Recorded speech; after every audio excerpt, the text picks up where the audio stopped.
Cómo vivir la palabra con el Padre Pablo Antonio Méndez. El que vive te alaba como yo en este día. Familia, feliz y bendecido sábado 11 de septiembre. Y les traigo la alegría del Evangelio para este día, tomado del capítulo 6, versículo 43 al 49 del evangelista San Lucas. Porque no hay árbol bueno que dé fruto malo, y a la inversa, no hay árbol malo que dé fruto bueno. Cada árbol se conoce por su fruto. No se recogen higos de los espinos, ni de la zarza se vendimian uvas. El hombre bueno saca lo bueno del buen tesoro del corazón, y el hombre malo del malo saca lo malo, pues su boca habla de lo que rebosa el corazón. ¿Por qué me decís, Señor, Señor, y no hacéis lo que digo? Voy a explicaros a quién se parece todo el que viene a mí. Escucha mis palabras y las pone en práctica. Se parece a un hombre que al edificar una casa cavó profundamente y puso los cimientos sobre roca.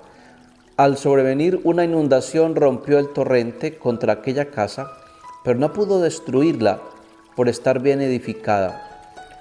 Pero el que las ha escuchado y no las ha puesto en práctica, se parece a un hombre que edificó una casa sobre tierra, sin cimientos, contra la que rompió el torrente. La casa se desplomó al instante y su ruina fue estrepitosa. Palabra del Señor, gloria a ti, Señor Jesús. Familia, estamos en el capítulo 6 del Evangelio de San Lucas. Y algunos biblistas llaman este capítulo el Sermón de la Llanura. El Sermón de la Llanura. ¿Por qué? Porque este capítulo 6 del Evangelio de San Lucas es como un paralelo y resumen de algunos pasajes de lo que se conoce como el Sermón de la Montaña, que está en el capítulo 5, 6 y 7 del evangelista San Mateo. Pero hoy el Evangelio nos dice que el árbol se conoce por sus frutos.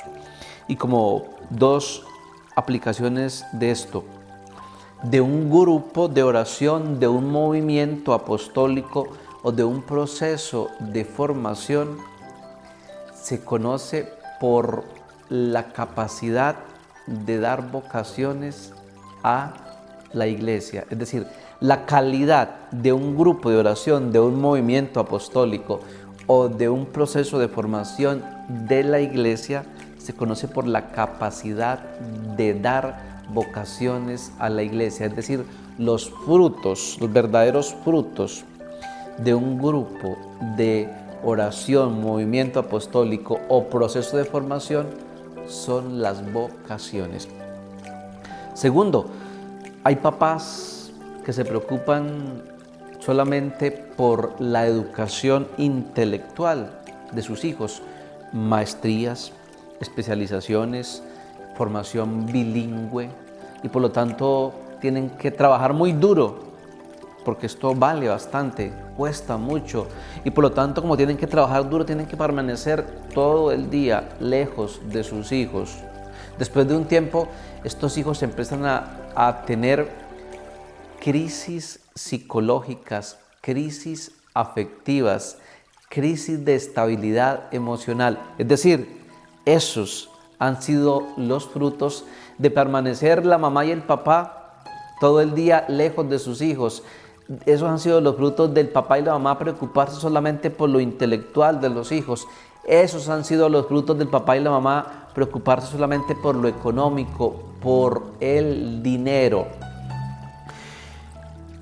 Creo que Jesús en este evangelio nos da el criterio fundamental de todo discernimiento cristiano. Es decir, nos enseña el criterio fundamental del discernimiento cristiano.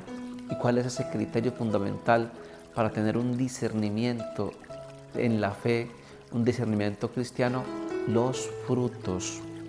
Por sus frutos los conoceréis, dice Cristo. Es decir, el discernimiento, para uno saber que una cosa es de Dios, viene de Dios o no es de Dios, tiene que tener en cuenta los frutos. Y de esos dos, y de los frutos tiene que tener en cuenta dos cosas: que los frutos sean buenos y que perduren. O sea, si los frutos que da algo en la vida son buenos y perduran, la cosa es de Dios. Si no son buenos y no perduran, la cosa no es de Dios. ¿Por qué? Porque ¿quién es el que puede dar frutos? ¿Y quién es el que puede hacer que esos frutos perduren? Y que esos frutos buenos, que esos frutos sean buenos y perduren. Solo Dios, nadie más.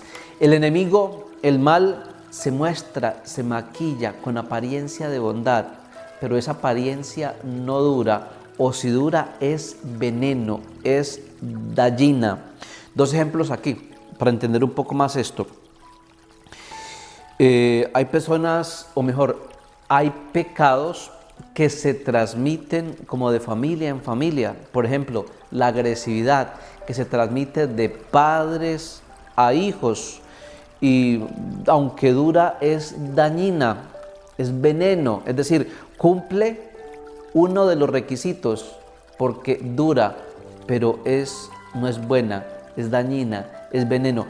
Segundo ejemplo, en Colombia decimos a veces peló el cobre, mostró el cobre, y esto lo decimos de personas que aparentemente se muestran como buenas, aparentemente se muestran como con amabilidad, aparentemente se muestran que son personas de bien, pero en un momento de dificultad revelan su verdadera naturaleza: agresivas, violentas, mentirosas, falsas.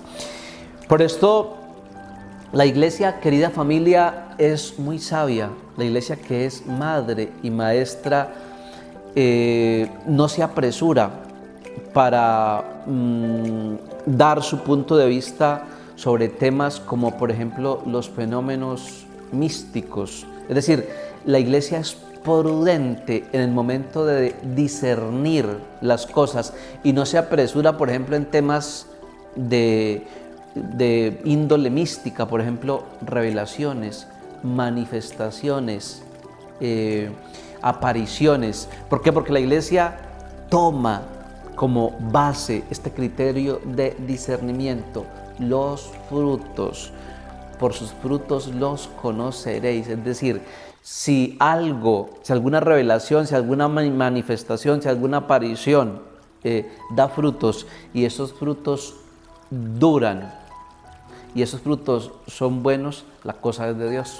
Si los frutos no son buenos y no duran, la cosa no es de Dios. O si los frutos son buenos pero no duran, la cosa no es de Dios. O si los frutos duran pero son dañinos y no son buenos, la cosa no es de Dios. O sea, el criterio de discernimiento de la iglesia y el criterio fundamental de discernimiento cristiano es ese: que los frutos sean buenos y duren.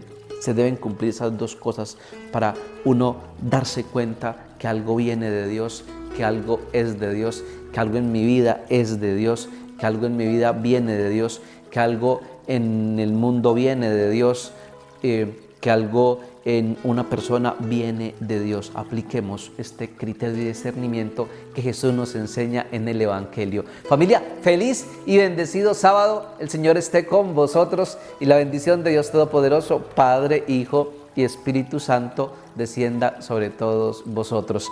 Chao, un abrazo grande.